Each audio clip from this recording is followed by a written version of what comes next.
Good morning, I'm Jeff Barna. It's Friday morning, August 29th, 2008. We're right in the midst of the presidential campaign. Barack Obama gave his acceptance speech last night. As of this morning, we're waiting for John McCain to announce his vice presidential running mate. August 29th, Michael Jackson turns 50 years old today, as does my good lifelong friend Jerry Quenville. 50 years old today, can't believe it. We have someone here who's 60 this year.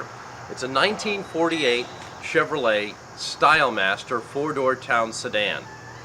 As near as we can tell, this car has not been touched in over 40 years. The great parts about it, it's original, it's untouched, it's unmolested. It's rust-free for the most part. Let's take a look. Here's the newest project in the arsenal, the 1948 Chevy town sedan. Beautiful car. Had a trouble getting the hood open, but finally did and found out the engine was in nice shape. The engine was actually free. I just grabbed the fan and it actually turned. Can you believe it? We connected a battery last night, took the plugs out to release the compression, engaged the starter, and it spun over. Disconnected the gas line as well. We didn't want to suck any old gas into the motor. This morning we're going to put everything back together and apply some fresh gas through a gravity feed and see if this old beast will start after 40 years. 1948 Chevy Stylemaster. And now it's time for the moment of truth. Let's go over briefly what we've done already. Actually, yesterday, before we turned the engine over, we did change the oil. So there's fresh oil in the crankcase. We've also attached a couple of gas hoses here. One goes to the gravity feed from a marine tank directly into the carburetor. And also another line from the fuel pump, which will suck the old gas out of the tank, theoretically, and that'll go into a waste bucket for disposal. We have a 12-volt battery and a little pulse fuel pump to help in that effort. The 6-volt battery, got it new at Napa yesterday, put the charger on it overnight so that there's a nice fresh charge on the battery. It spun the engine over nicely last night without the plugs in. We'll see how it does today. The ignition system certainly looks tired, the ignition wires. However, it's original, and we're going to try it as is. No water in the radiator. We're going to wait and see if the engine fires, and if it runs, we'll run it for a minute or so, and then if it's running, we'll shut it off and then worry about putting an antifreeze mix in the radiator. So that's it. Let's go. Well, it's 10:15. We're still waiting to hear who John McCain's vice presidential pick will be. But with key in hand and enable foot for the starter pedal, let's do this.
time.